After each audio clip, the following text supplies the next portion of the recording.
우리 옆에 있는 분에게 이렇게 말씀하시죠. 읽으시느라 수고하셨습니다. 읽으시느라 수고하셨습니다. 예, 예, 예. 네.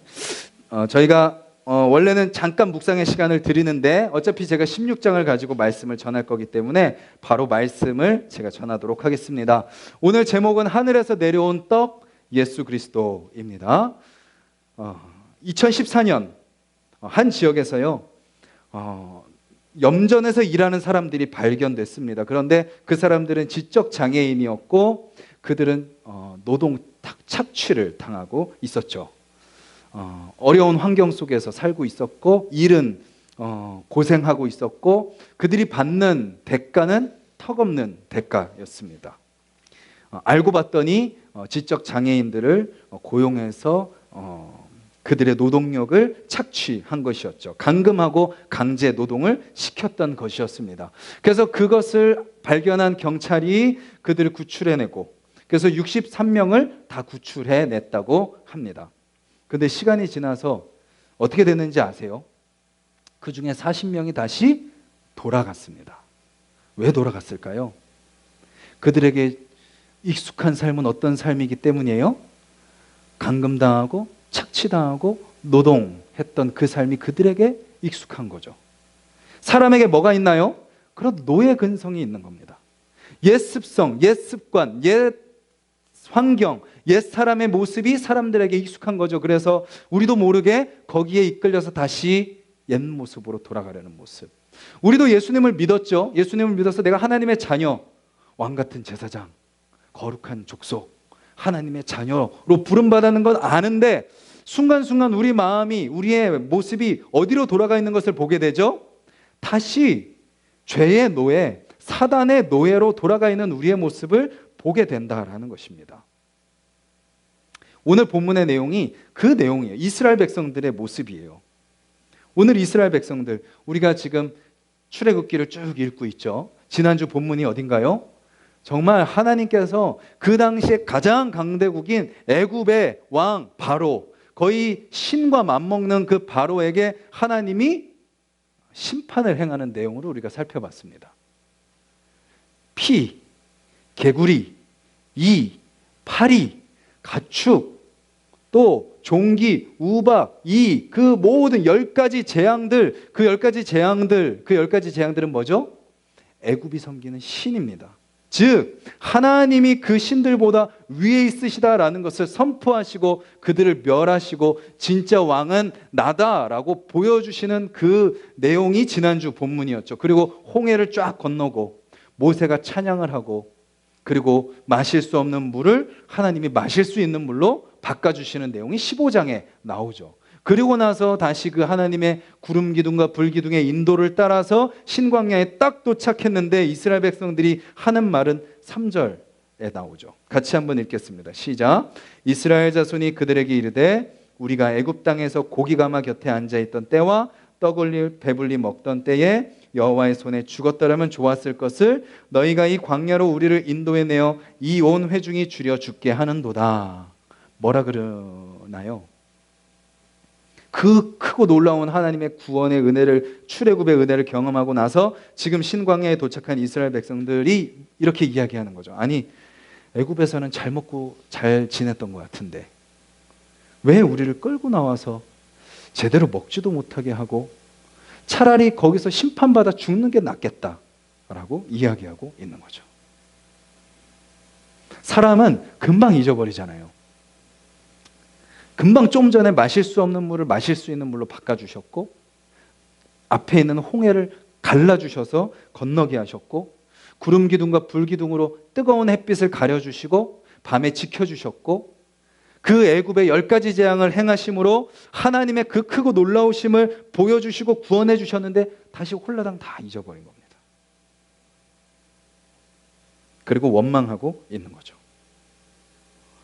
우리의 입술 속에도 지난 한 주 어떤 말들을 많이 하셨습니까? 혹시 여러분들의 입술 속에 원망이 많지 않으셨습니까? 혹시 한숨을 많이 쉬지 않으셨습니까? 아니면 누구에게 화살을 계속 쏘지 않으셨습니까? 우린 또 뭐예요? 또 잊어버린 거죠. 하나님의 은혜를. 하나님이 우리를 인도하신다는 사실을 또 잊어버린 겁니다. 분명히 우리의 삶을 잘 따져보면 감사할 게 너무 많아요. 물론 없는 것도 많고 안 되는 것도 많지만 있는 것도 많습니다. 그럼에도 불구하고 원망하는 거죠. 어느 순간 우리의 삶의 원망이 뭐가 됐어요? 습관이 돼버린 거죠.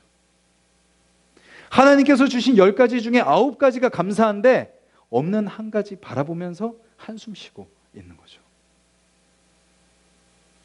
그런데 그런 그들에게 하나님이 어떻게 반응하시는지 한번 보시겠어요? 7절입니다.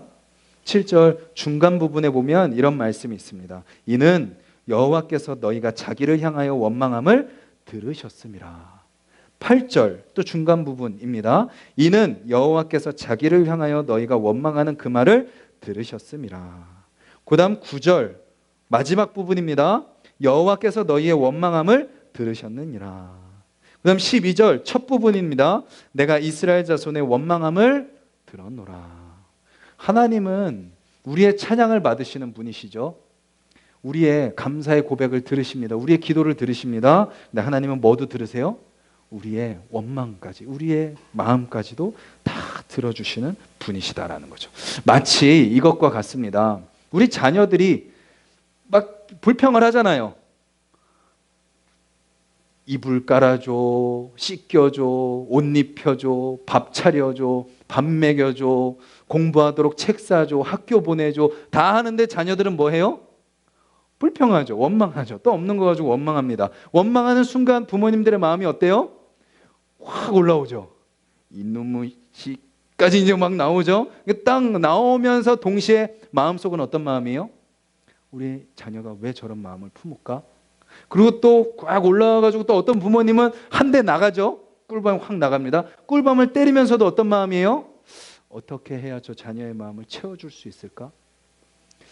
어떻게 해야 내가 저 자녀를 도와줄 수 있을까? 그런 마음이 부모의 마음인 거죠. 부모의 마음도, 인간 부모의 마음도 그렇다면 하나님의 마음은 어떨까요? 두말할 필요가 없겠죠. 그 이스라엘 백성들의 원망을 들으시고 하나님은 공급해 주십니다. 오늘 본문에 우리가 잘 아는 것처럼 만나와 메추라기를 내려주시는 거죠. 저녁에는 메추라기를 내려주시고 아침에 딱 일어나면 이슬이 쫙 내려 있어요. 근데 그 이슬이 해가 뜨고 마르니까 뭘로 바뀌어 있어요?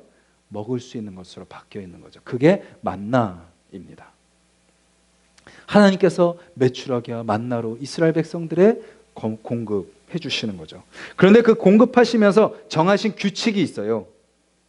그 규칙은 뭐냐면 한 사람의 먹을 만큼만 가져가라. 여기 성경에 이제 그 기준은 한 오멜인데요. 그 오멜은 한 되와 같습니다. 한 되. 2.2리터 정도. 그거 가지고 한 사람이 하루를 먹는 거죠. 그리고 장막에 있는 사람들의 것도 대신 가져갈 수 있다. 그 대신 뭐예요? 다음 날 아침까지는 남겨두지 말아라. 뭐예요? 오늘 먹을 만큼만 가지고 가고 오늘 먹을 만큼만 만족해라. 그리고 한 가지 더 규칙을 알려주세요. 6째 날에는 갑절을 가져가라. 월, 화, 수, 목, 금까지는 그날치만 가져가는데 토요일 날에는 2배를 가져가라. 왜 그렇죠? 그 다음날 안식일이기 때문에 안식일에는 너희들이 거두지 않고 먹을 수 있도록 하겠다라고 하시는 거죠. 그래서 정말 신기하게도요, 이 사람들 중에 그 말씀을 제대로 믿지 않고 평일날 하루 먹을 치보다 더 가져온 사람들. 그래서 내일 만나 안 내려오면 어떡해? 혹시 모르니까 나는 만나 몰래 남겨둘 거야 라고 했던 사람들이 남겨놨던 만나가 다 어떻게 돼요? 벌레가 생기고 냄새가 나서 못 먹게 됩니다. 그런데 6째 날에 남겨둔 거는요, 냄새도 나지 않고 벌레도 생기지 않게 되는 거죠. 즉 그런 규칙을 정하시는 이유는 뭔가요? 그냥 만나 주시려면 마음껏 먹게 하시지 뭐 그렇게 규칙을 정하시냐라는 생각을 할 수도 있지만 하나님을 온전히 신뢰하라라는 것입니다. 하나님은 너희들이 필요한 것 그날 채워주시는 분이다라는 것입니다. 그날 받고 내일 일을 염려하지 말아라 라고 말씀하시는 것이죠. 그리고 어떻게 하세요? 30절을 한번 보시겠어요? 16장 30절 같이 읽겠습니다. 시작. 그러므로 백성이 일곱째 날에 안식하니라. 이스라엘 백성들이 원망했던 이유가 뭐죠? 믿음이 없기 때문이죠. 하나님을 신뢰하지 못하기 때문입니다. 내일 삶을 하나님이 책임져 주신다는 확신이 없기 때문인 거죠. 그러니 원망하는 거죠. 그런데 지금 하나님이 그들에게 무엇을 주셨어요? 안식을 주시는 겁니다. 하나님께서 공급하시고 하나님께서 함께 하신다는 것을 그들이 확인하고 그들이 다시 경험했을 때 그들이 진정 무엇을 누리게 되는 거예요? 진정한 안식을 누리게 되는 거죠. 35절을 보시겠어요? 사람이 사는 땅에 이르기까지 이스라엘 자손이 몇 년 동안이요? 40년 동안 만나를 먹었으니. 하나님은 그렇게 40년 동안 약속의 땅에 들어가서 이제 그들이 직접 추수하고 하기 전까지 광야에서는 아무것도 할 수 없기 때문에 하나님은 그들의 필요를 40년 동안 채워 주신 것입니다. 그래서 신명기 29장 5절에 보면 이런 말씀이 나옵니다. 화면을 한번 띄워주시겠어요? 같이 한번 읽겠습니다. 시작. 주께서 40년 동안 너희를 광야에서 인도하게 하셨거니와 너희 몸에 옷이 낡아지지 아니하였고 너희 발에 신이 헤어지지 아니하셨으며. 먹을 것뿐만 아니라 옷, 신, 그들의 모든 의식주를 주님께서 책임져 주셨다라는 것이죠. 그래서 40년 동안 이스라엘 백성들이 하나님의 평안을 누리며 광야, 가장 힘든 땅을 통과할 수 있었던 것입니다. 오늘 이 말씀을 나누는 저와 여러분들도요, 우리의 원망까지도 들으시는 그 주님을 기억하는 저와 여러분들이 되기를 간절히 소망합니다. 우리의 힘든 상황, 누구보다 하나님이 제일 잘 아시죠. 아내도 모릅니다. 자녀는 몰라요. 부모님께도 말씀드릴 수 없어요. 그런데 누가 아세요? 하나님이 아시는 거죠. 그리고 우리가 믿음의 눈을 들어서 하나님이 오늘도 우리의 삶 가운데 함께 하시고 개입하시며 만나와 메추라기로 먹이신다는 것을 다시 깨닫고 그 하나님을 경험하는 저와 여러분들이 되기를 간절히 소망합니다. 그것을 먹이시고 나서 하나님은 어떻게 하시냐면 이렇게 명령하시고 계세요. 32절입니다. 앞부분을 제가 한번 읽어볼게요. 모세가 이르되 여호와께서 이같이 명령하시기를 이것을 오멜에 채워서 너희의 대대 후손을 위하여 간수하라. 즉 만나를 그 한 오멜만큼을 따로 빼놔서 그것을 모아놓고 그것을 대대로 그것을 간수하면서 후손들에게 공급하시는 하나님, 구원하시는 하나님을 가르쳐라 라는 것입니다. 그것을 기념하기 위한 절기가 유대인의 가장 3대 절기 중에 하나인 장막절입니다. 장막절은 초막절이라고도 부르고요, 수장절이라고도 부릅니다. 가을에 과실, 열매를 추수하고 나서 하나님께 감사의 고백을 드리는 거죠. 하나님께서 광야에서 만나를 우리에게 공급해 주신 것처럼 또 우리에게 귀한 과실을 주신 것을 감사합니다 라고 하면서 지키는 절기가 장막절이고요. 이 장막절이 추수감사절의 그 의미의 기원입니다. 사실 시기는 미국의 청교도에게서 시기가 왔습니다. 그래서 우리가 지키는 이 11월 달은 청교도, 미국이 지키는 추수감사절과 비슷한 기간입니다. 그런데 그 의미는 엄밀하게 따지면 장막절과 같은 거죠. 레위기 23장 33절에서 34절 화면을 한번 띄워주시면요, 이렇게 명령하십니다. 여호와께서 모세에게 말씀하여 이르시되 이스라엘 자손에게 말하여 이르라. 일곱째 달 15째 날은 초막절이니 여호와를 위하여 이레 동안 지킬 것이라. 일곱째 달은 유대 달력으로 7월 달은 우리 달력으로 하면 9월에서 10월입니다. 9월에서 10일, 그때 이 초막절, 장막절, 수장절 똑같은 말이죠. 그것을 지키라. 7일 동안 지키라 라고 하는 거죠. 그럼 이 장막절의 목적은 무엇인가요? 먼저는 감사입니다. 수확을 감사하는 거예요. 이 사막 지역은요, 우기와 건기 계절이 2개밖에 없습니다. 6월절, 우리 달력으로 따지면 4월부터 해서 이 초막절까지 10월까지 이 기간이요, 우기예요. 건기입니다. 건기. 그래서 이 건기 때는 뭐밖에 나지 않아요? 과일밖에 맺히지 않습니다. 그래서 그 사막 지방에서 나는 올리브, 무화과, 석류 이런 것들의 열매를 따서 그런 것들을 하나님께 바치면서 감사하는 그 기간을 보내는 거죠. 그리고 또 이 장막절의 두 번째 목적은 하나님의 은혜를 기억하고 전수하는 겁니다. 방법은 진짜 장막 속에 들어가서 살아요. 7일 동안. 장막을 진짜 집 옆에 지어놓고 거기에 들어가서 뭘 먹을까요? 6월절 날 출애굽하면서 먹었던 무교병, 누룩이 들어가지 않은 그 밋밋한 빵, 쓴 나물 이런 것들을 먹으면서 7일 동안 지냅니다. 그리고 그 기간 동안 부모님들이 자녀들에게 이야기를 들려주는데 그 이야기가 바로 출애굽기인 거죠. 하나님께서 애굽에 10가지 재앙을 행하시고 그 다음 홍해를 건너게 하시고 그 다음 기적을 행하시며 인도하신 그 이야기. 그 이야기의 하이라이트들이 있는데 그 중에 한 가지가 바로 뭐예요? 오늘 우리가 읽은 만나와 메추라기 부분인 거죠.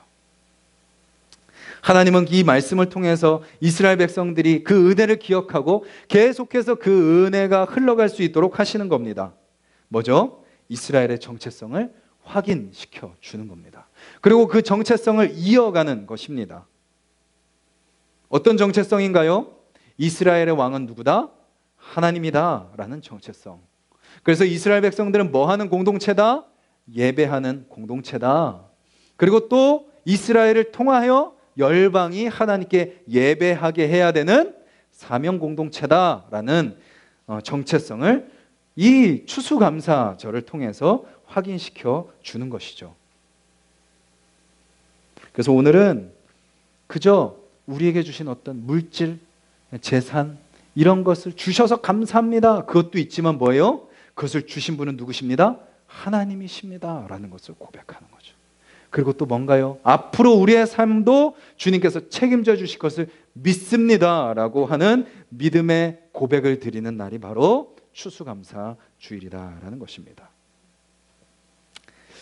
이스라엘 백성들이 애굽에 있을 때 처음에 예배를 드렸었지만 그들은 점점 예배를 잃어버렸습니다. 창세기 12장부터 아브라함을 부르실 때 아브라함, 이삭, 야곱, 요셉 믿음의 조상들은 가는 곳마다 예배를 드렸죠. 그런데 오히려 애굽에서 이스라엘 백성들이 번성하고 강해지기 시작하면서부터 예배가 사라집니다. 우리가 앞에서도 읽었죠. 바로가 견제합니다. 바로가 그들을 노예로 만들어버립니다. 그제서야 이스라엘 백성들이 뭐 하기 시작하나요? 기도하기 시작합니다. 부르짖었더라. 즉 하나님은 이 이스라엘 백성들로 하여금 어떤 작업을 하시는 거예요?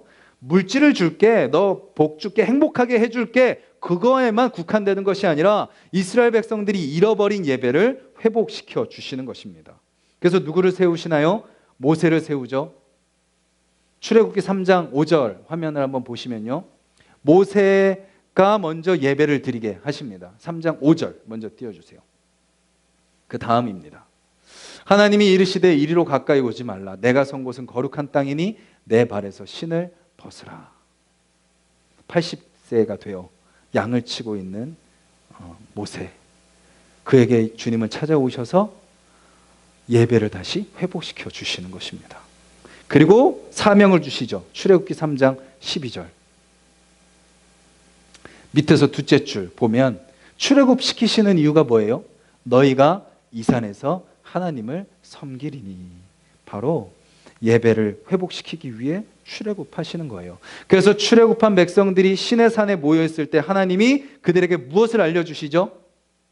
예배 처소인 성막을 알려주시고 예배 방법인 번제, 소제, 화목제, 속제제, 속건제, 그리고 예배 인도자인 제사장들이 어떻게 해야 되는지, 레위인들이 어떻게 해야 되는지 쫙 알려주시고 계십니다. 즉 출애굽기는 예배를 잃어버린 백성들의 예배를 회복시켜 가시는 내용이 바로 출애굽기인 거죠. 그리고 앞으로도 그 예배를 잊어서는 안 된다라는 것을 알려주고 있는 것입니다. 만나와 메추라기를 통해서 말씀하시는 거죠. 나는 너희들을 공급해 줄 거야. 나는 너희들을 붙들어 줄 거야. 내가 너희를 구원한 것처럼 끝까지 책임질 거야. 그러니 너희들도 나와 함께 동행하자. 너희들은 나에게 예배를 드리고 우리가 함께 거하자라고 하나님은 만나와 메추라기를 통해서 보여주고 계시는 것입니다. 그런데요, 요한복음 6장 신약에 오면요, 그 만나가 바로 예수 그리스도다라는 것을 우리에게 알려주고 계십니다. 화면을 한번 띄워주시고요. 6장 32절에 보면, 한번 집에 가셔서 요한복음 6장을 쭉 읽어보시면 더 잘 이해가 되실 겁니다. 하나님이 참떡을 주셨다라고 말씀하십니다. 근데 그 참떡은 생명을 주는 떡이다. 그 떡을 먹는 사람은 결코 줄이지 않고 결코 내쫓김을 당하지 않고 하나도 잃어버리지 않을 것이고 영생할 것이다 라고 이야기하고 계십니다. 그리고 나서 요한복음 6장 51절 말씀은 우리 한번 펴서 같이 한번 읽을게요. 요한복음 6장 51절.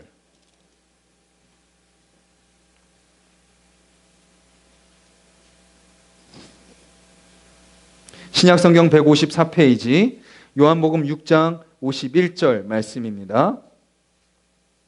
같이 함께 읽겠습니다. 시작. 나는 하늘에서 내려온 살아있는 떡이니 사람이 이 떡을 먹으면 영생하리라. 내가 줄 떡은 곧 세상의 생명을 위한 내 살이니라 하시니라. 아멘. 우리가 성찬식 때 뭘 먹죠? 떡과 포도주를 먹습니다. 그 떡이 의미하는 게 뭔가요? 누구의 살이죠? 예수 그리스도의 살입니다.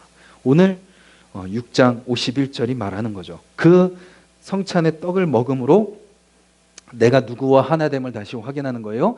예수 그리스도와 하나됨. 예수 그리스도께서 내 안에 계심을 확인하는 거죠. 내 안에 생명이 있다는 것을 다시 확인하는 겁니다. 또 포도주는 또 피죠. 예수님의 피죠. 즉 구약에 하늘에서 내려주신 만나가 이스라엘 백성들, 광야를 통과하는 이스라엘 백성들을 살리고 그들에게 공급된 것처럼 지금 이 시대를 살아가는 우리에게 하늘에서 예수 그리스도께서 오셔서 우리를 위해 무엇을 내주셨다고요? 자신의 목숨을 내어주신 거죠. 그래서 우리에게 무엇을 주셨나요? 생명을 주신 겁니다. 그래서요, 추수감사절은요, 그저 1년에 한 번 드리는 행사가 아닙니다. 우리의 매일의 삶을 인도하신 그 주님을 기억하고 고백하는 시간인 거죠. 우리 평생의 믿음의 고백입니다. 만족하지 못하고 원망하고 불안해하며 세상으로 다시 돌아가려고 하는 우리를 예수 그리스도께서 오셔서 나를 위해 대신 십자가에 달려 죽으시고 죽으실 뿐만 아니라 부활하셔서 내 죄를 씻으시고 나에게 영원한 생명을 허락하여 주셔서 영생을 소망하며 살아가게 하신 그 은혜를 기억하는 시간이고, 이 땅을 살아가는 삶 속에서도 주님이 우리와 함께 하시죠. 성령님을 보내주셔서 우리와 함께 하심으로 마태복음 11장에 말씀하신 것처럼 수고하고 무거운 짐진 자들아 다 내게로 오라. 내가 너희를 쉬게 하리라.